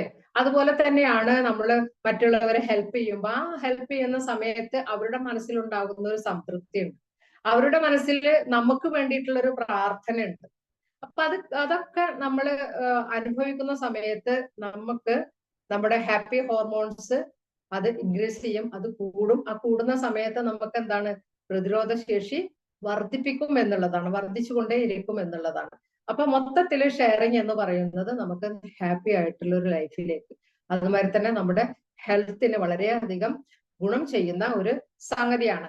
അതുമാതിരി തന്നെ നമുക്ക് നല്ല നല്ല ഫ്രണ്ട്ഷിപ്പുകൾ ഉണ്ടാക്കിയെടുക്കാനും അത് മെയിൻറ്റെയിൻ ചെയ്തിട്ട് നന്നായി കീപ്പ് ചെയ്യാനും നമുക്ക് സാധിക്കും. ഫ്രണ്ട്ഷിപ്പ് മാത്രമല്ല, നമ്മുടെ എല്ലാ റിലേഷൻഷിപ്പും എന്താണ്, അതിനെ നമുക്ക് വളരെയധികം ഹെൽത്തി ആയിട്ട് കാത്തു സൂക്ഷിച്ച് കൊണ്ടുപോകാം. ഗിഫ്റ്റ് കൊടുക്കുക എന്ന് പറയുന്നത് മഹാന്മാരായ എല്ലാ മതത്തിലുള്ള പ്രവാചക പിന്നെ യുഗ പുരുഷന്മാരും ഒക്കെ എന്താണ് വളരെയധികം പ്രോത്സാഹിപ്പിച്ചിട്ടുള്ള ഒരു സംഗതിയാണ് ഈ ഗിഫ്റ്റ്, സമ്മാനങ്ങൾ കൊടുക്കുക എന്നുള്ളത്. എന്താന്ന് വെച്ച് കഴിഞ്ഞാല് അതിലൂടെ നമുക്ക് നമ്മുടെ സ്നേഹബന്ധങ്ങൾ അത് ഊട്ടിയുറപ്പിക്കാൻ, അത് ഒരിക്കലും നമ്മൾ ചില ആചാരങ്ങളുടെ ഭാഗമായിട്ട് ഇപ്പൊ ഗൾഫിൽ നിന്നൊക്കെ വരുന്ന സമയത്ത് അവർക്ക് കൊടുത്തിട്ടില്ലെങ്കിൽ അവർക്ക് എന്ത് തോന്നും, അങ്ങനെ ആളെ ബോധിപ്പിക്കാൻ വേണ്ടിയിട്ടുള്ളതല്ല. അങ്ങനെയുള്ള സ്നേഹബന്ധങ്ങൾ, അല്ലെങ്കിൽ അവൻ എനിക്ക് തന്നില്ല, ഞാൻ ഇത്രയും കൊടുത്തിട്ട് അവൻ എനിക്ക് തിരിച്ചൊന്നും തന്നില്ല എന്നുള്ളതിലൊന്നും വലിയ സ്നേഹമൊന്നുമില്ല. അതൊക്കെ ഒരു കാട്ടിക്കൂട്ടലുകൾ മാത്രമാണ്. ഒരു വീട്ടിലേക്ക് ചെല്ലുമ്പോ ഗിഫ്റ്റുകൾ വന്ന് കൊടുത്തിട്ടില്ലെങ്കിൽ അവർക്ക് എന്തെങ്കിലും തോന്നും എന്നുള്ളതാണെങ്കിൽ അതൊരു ആത്മാർത്ഥതയെന്ന് വരുന്നതല്ല. അതേസമയം നാം സന്തോഷപ്പെട്ട് സംതൃപ്തിപ്പെട്ട് വളരെയധികം ആത്മാർത്ഥമായ സ്നേഹത്തിൽ നിന്നുള്ള കൊടുക്കല് വാങ്ങലുകൾ, കൊള്ള കൊടുക്കുകൾ എന്നൊക്കെ പറയുമല്ലോ. അപ്പൊ അതാണ് കൂടുതൽ ഫലം ചെയ്യുകയും ആ ഫ്രണ്ട്ഷിപ്പിനാണ് ആയുസ്സുള്ളത്. മറ്റേതെന്ന് പറഞ്ഞു കഴിഞ്ഞാൽ മനസ്സിലൊന്ന് വെച്ച് പുറത്തേക്ക് വേറൊന്ന് കാണിക്കുന്നത് കാപട്യം എന്നാണ് പറയാ. ആ കാപട്യം മനസ്സിന്റെ രോഗമായിട്ടാണ് ചിത്രീകരിച്ചിട്ടുള്ളത്. ഓക്കെ. അതുപോലെ തന്നെ നമ്മള് ഫോർഗീവ്നെസിന്റെ ഒരു മനസ്സുണ്ടാവുക, മാപ്പ് കൊടുക്കാനും ക്ഷമിച്ചു കൊടുക്കാനും ഒക്കെ ഉള്ള ഒരു മനസ്സുണ്ടാവുക. നമ്മളെ EFTയിൽ അതിന് വളരെയധികം പ്രാധാന്യമുണ്ട്. കാരണം നമ്മുടെ ശരീരത്തിലുള്ള ടോക്സിൻസുകൾ എല്ലാം ഹീലാവാൻ ഏറ്റവും നല്ലൊരു മാധ്യമമാണ് നമ്മൾ മറ്റുള്ളവർക്ക് പുറത്തു കൊടുക്കുക എന്നുള്ളത്. അപ്പൊ അതിനെക്കുറിച്ചുള്ള ക്ലാസ്സുകൾ എടുത്തിട്ടുണ്ട്, നിങ്ങളൊന്ന് യൂട്യൂബിൽ സെർച്ച് ചെയ്താൽ മതി. അതുപോലെ തന്നെ നമ്മുടെ ഇമോഷൻസ് ഡെവലപ്പ് ചെയ്യും. അതായത് വെൽബീനായ വെച്ചാൽ നമുക്ക് നമ്മുടെ ഇമോഷൻസിനെ കൺട്രോൾ ചെയ്യാൻ പറ്റാത്ത ചില സിറ്റുവേഷൻ ഉണ്ടാവും. അപ്പൊ ദേഷ്യമാണെങ്കിലും പിന്നെ സങ്കടമാണെങ്കിലും ഒക്കെ എന്താണ് നമുക്ക് ചിലപ്പോൾ കൺട്രോൾ ചെയ്യാൻ കഴിയാത്തൊരവസ്ഥയാണ്. അപ്പൊ അവിടെയാണ് നമ്മൾ ഷെയറിങ്ങിന്റെ പ്രാധാന്യം. നമുക്കതൊന്ന് ആരോടെങ്കിലും ഒന്ന് തുറന്ന് പറഞ്ഞിട്ടുണ്ടെങ്കിൽ അതൊന്ന് പുറത്തു തട്ടിയാൽ നമുക്ക് അതിനൊരു ആശ്വാസം. ഓക്കെ. അപ്പൊ എന്താണ്, നമ്മുടെ ചുറ്റും നമ്മൾ കൂട്ടിപ്പിടിക്കുന്ന ആളുകൾ ഉണ്ടെങ്കിൽ നമ്മുടെ ഇമോഷൻ അതൊക്കെ നമ്മളെ കൂട്ടുകുടുംബത്തിൽ നിന്നൊക്കെ നമ്മൾ പറഞ്ഞല്ലോ അത് നഷ്ടപ്പെടുന്നത്. അതുപോലെ തന്നെ അതിലൂടെ രൂപപ്പെടുന്ന ഐക്യമുണ്ട്. അപ്പൊ ആ ഒരു ഐക്യം രൂപപ്പെടുത്താനും നമുക്ക് സാധിക്കും എന്നുള്ളതാണ്. അതുമാതിരി തന്നെ നമുക്ക് കൂടുതൽ ക്വാളിറ്റീസ് നമ്മുടെ സ്വഭാവത്തിൽ നമ്മൾ ഉണ്ടാവണം ആഗ്രഹിക്കുന്ന ചില ക്വാളിറ്റീസ്, ചില ആളുകളുടെ ക്വാളിറ്റി നമ്മൾ കമ്പയർ ചെയ്യല്ല, പക്ഷെ ചില ആളുകളുടെ ക്വാളിറ്റീസ് കാണുമ്പോൾ അതുപോലത്തെ ഒരു ക്വാളിറ്റി എനിക്കും ഉണ്ടാക്കിയെടുക്കുക. ദാനധർമ്മങ്ങൾ കൂടുതൽ അവരെ കണ്ട് അസൂയപ്പെടാം എന്നാണ് കേട്ടോ. അതൊരു നല്ല കാര്യമാണ്. കാരണം അദ്ദേഹം ദാനധർമ്മം ചെയ്തിട്ട് നല്ല പ്രതിഫലം ഇങ്ങനെ വാരി കൂട്ടുമ്പോ നമ്മൾക്ക് തോന്നുകയാണ് അദ്ദേഹത്തെ പോലെ എനിക്കും ക്യാഷ് ഉണ്ടായിരുന്നെങ്കിൽ കൊടുക്കാമായിരുന്നു. അപ്പൊ ക്യാഷുള്ള സമയം അതൊരു നല്ല ക്വാളിറ്റിയാണ്. നമുക്ക് അവരിൽ നിന്ന് അഡോപ്റ്റ് ചെയ്യാൻ പറ്റിയ, അവരിൽ നിന്ന് സ്വാംശീകരിച്ചെടുക്കാൻ പറ്റിയ നല്ലൊരു ക്വാളിറ്റി. അതുപോലെ തന്നെ നമുക്ക് പലപ്പോഴും റോൾ മോഡൽ ആക്കാൻ എന്ന് തോന്നുന്ന ആളുകളിലുള്ള ക്വാളിറ്റീസ് ഒക്കെ നമുക്ക് എന്താണ്, അവരുമായിട്ടുള്ള ഇടപഴകലുകളിലൂടെ അവരുമായിട്ടുള്ള സംഗതികൾ, നമ്മളെ ഇമോഷൻസും ഫീലിങ്സും ഒക്കെ ചിലപ്പോൾ ഷെയർ ചെയ്യുന്നില്ല, നമ്മൾ വളരെ അടുത്ത ആളുകളിലെ ചില നല്ല ക്വാളിറ്റീസ് നമുക്ക് കാണാൻ കഴിയും. അപ്പൊ എന്താവും, നമുക്ക് കൂടുതലായിട്ട് നമുക്ക് നമ്മെ തന്നെ നല്ല ഗുണനിലവാരമുള്ള അവസ്ഥയിലേക്ക് വളർത്തി എടുക്കുവാൻ നമുക്ക് സാധിക്കും എന്നുള്ളതാണ്. അതോടൊപ്പം തന്നെ നമ്മുടെ മോറൽ വാല്യൂസ്, എവിടെ പോയാലും എങ്ങനെ പോയാലും എന്താണ്, നമ്മൾ ഒരു ജനസമ്മതനാണെന്നുണ്ടെങ്കിൽ അവിടെയൊക്കെ നമുക്ക് എന്താണ് നമ്മുടെ മോറൽ വാല്യൂസ് കാത്തു സൂക്ഷിക്കാൻ നമുക്ക് സാധിക്കും. അതിലൂടെ മറ്റുള്ളവരുടെ ഒരു റെസ്പെക്ട് നമുക്ക് ലഭിക്കുകയും ചെയ്യും. ഒരിക്കലും നമ്മുടെ ഒരു മോറൽ വാല്യൂസ് കാത്തു സൂക്ഷിക്കുന്ന ഒരാളെ മറ്റുള്ളവർ ഇകഴ്ത്തി കാണില്ല. അവരെപ്പോഴും മേലേക്കാണ് അവരെ കുറിച്ച് ചിന്തിക്കുക. അവര് വളരെയധികം റെസ്പെക്റ്റോട് കൂടിയിട്ടാണ് അവരോട് സംസാരിക്കുകയും അവരെ നോക്കി കാണുകയും ഒക്കെ ചെയ്യുന്നത്. ഓക്കെ, അതുമാതിരി തന്നെ നമ്മുടെ ഗ്രാറ്റിറ്റ്യൂഡ്, നന്ദി, അത് നമുക്ക് ഇൻക്രീസ് ചെയ്യാൻ പറ്റുമെന്ന്, അത് അതിന്റെ ബെനിഫിറ്റ് ആണ്. നമ്മള് പിന്നെ കുട്ടികളോട് പോലും നന്ദി പറയുന്ന, താങ്ക് യു പറയുന്ന, പടച്ച തമ്പുരാനോട് കൂടുതൽ നന്ദി പറയുന്ന ഒരു സ്വഭാവത്തിലേക്ക് നമുക്ക് മാറ്റാൻ, അത് നമ്മുടെ മാറ്റിയെടുക്കാൻ നമുക്ക് സാധിക്കും ഈ ഒരു നല്ലൊരു ഗുണമുണ്ടെങ്കിൽ. അതുമാതിരി തന്നെ പിന്നെ നമുക്ക് പോസിറ്റീവായിട്ടുള്ള ഒരു എൻവയോൺമെന്റ് നമുക്ക് സെറ്റ് ചെയ്യാൻ പറ്റും. നമുക്ക് എന്ത് സംഗതികളും നെഗറ്റീവായിട്ട് നമ്മൾ കാണുമ്പോഴാണ്, നമ്മുടെ ചുറ്റുമുള്ള ആളുകളിലുള്ള നെഗറ്റീവുകൾ മാത്രം നമ്മൾ കാണുമ്പോഴാണ് നമുക്ക് മനസ്സിന് വല്ലാതെ നെഗറ്റീവായിട്ടുള്ള ചിന്തകൾ വരും. അത് നമ്മൾ ആരോഗ്യത്തെയും കൊണ്ടേ പോവുള്ളൂ. പക്ഷെ അതേസമയം നമ്മുടെ മനസ്സിൽ പോസിറ്റീവായിട്ടുള്ള ചിന്തകൾ, പോസിറ്റീവായിട്ടുള്ള ഒരു അന്തരീക്ഷം നമുക്ക് ചുറ്റും ഉണ്ടാക്കിയെടുക്കാൻ സാധിക്കും എന്നുള്ളതാണ്. അതുപോലെ തന്നെ നമുക്ക് നമ്മുടേതായിട്ടുള്ള ഒരു കോൺഫിഡൻസ് വർദ്ധിക്കും എന്നുള്ളതാണ്. കാരണം നമുക്ക് കൂട്ടിപ്പിടിക്കാൻ ആളുണ്ടെങ്കിൽ, നമ്മളെ സപ്പോർട്ട് ചെയ്യാൻ ആളുകളെ നമ്മൾ ഉണ്ടാക്കിയെടുത്തിട്ടുണ്ടെങ്കിൽ, അങ്ങനെയൊക്കെയുള്ള ഒരു അവസ്ഥയിൽ എന്താണ്, നമുക്ക് നമ്മുടെ കോൺഫിഡൻസ് കൂടും. എന്ന് വെച്ചാൽ പോസിറ്റീവായിട്ട് ചിന്തിക്കുന്ന ഒരു മൈൻഡ് സെറ്റ് ഉണ്ടെങ്കിൽ എല്ലാവരെയും നമ്മൾ പോസിറ്റീവായിട്ടാണല്ലോ കാണാം. അവരുടെ ചിന്തകളും നമ്മൾ പോസിറ്റീവായിട്ടാണ് കാണാം. അപ്പൊ അങ്ങനെ ആവുമ്പോ എന്താണ്, നമുക്ക് നമ്മെ തന്നെ ഒന്ന് മോട്ടിവേറ്റ് ചെയ്യാൻ സാധിക്കും. അത് നമ്മുടെ കോൺഫിഡൻസ് ലെവല് കൂടും എന്നുള്ളതാണ്. പിന്നെ ചുരുക്കി പറഞ്ഞു കഴിഞ്ഞാൽ be a good role model. ഇങ്ങനെയൊക്കെ ചെയ്തുകൊണ്ട് നമ്മൾ സൊസൈറ്റിക്ക് ഒരു റോൾ മോഡൽ ആവുക. നമ്മുടെ ഷെയറിങ്ങും നമ്മുടെ കെയറിങ്ങും ഒക്കെ തന്നെ നമ്മുടെ കുടുംബത്തിനും മക്കൾക്കും മാത്രമല്ല, നമ്മുടെ അവിടെ നിന്നും പുറത്തേക്ക് കടന്ന് നമ്മുടെ സൊസൈറ്റിക്ക് മുഴുവൻ അത് ലഭിക്കുന്ന രീതിയിലേക്ക് നമ്മളൊരു റോൾ മോഡലായി മാറുക എന്നുള്ളതാണ് എനിക്ക് എന്നോടും നിങ്ങളോടും പറയാനുള്ളത്. ഓക്കെ, അപ്പൊ ഇത്രയും എന്നെ കേട്ടിരുന്നതിൽ നിങ്ങൾക്ക് എല്ലാവർക്കും മനസ്സറിഞ്ഞ് താങ്ക്സ് പറയണം. എല്ലാവരും ഇപ്പൊ ഇന്ന് നബിദിനാണ്, ഓണാണ്, അതിൻ്റെയൊക്കെ ആഘോഷങ്ങൾക്കിടയിൽ കുറച്ച് പേരുള്ളെങ്കിലും കൂടി എന്നെ ലൈവായിട്ട് കേൾക്കാൻ, പലരും റെക്കോർഡ് കേൾക്കാൻ വേണ്ടി കാത്തു നിൽക്കുന്നവരുണ്ട്. എന്നിരുന്നാൽ പോലും ഇത് ലൈവായിട്ട് കേൾക്കാൻ വേണ്ടിയിട്ട് ഒരു മനസ്സ് കാണിച്ച എല്ലാവരും ഞാൻ വളരെ സന്തോഷത്തോടു കൂടെ അവരെന്റെ ഹൃദയത്തിന്റെ അടിത്തട്ടിൽ നിന്നുള്ള നന്ദി അറിയിക്കുക. ഓക്കെ, ഇനി നിങ്ങൾക്ക് സംസാരിക്കാം. ഞാൻ റെക്കോർഡ് ഓഫ് ചെയ്യാം. സംസാരിക്കാൻ മടി ഉണ്ടാവും, ചിലപ്പോൾ റെക്കോർഡായി പോവും എന്ന് കരുതിയിട്ട്. അപ്പൊ അതുകൊണ്ട് ഞാനിപ്പോ തൽക്കാലം റെക്കോർഡ് ഓഫ് ചെയ്യാം.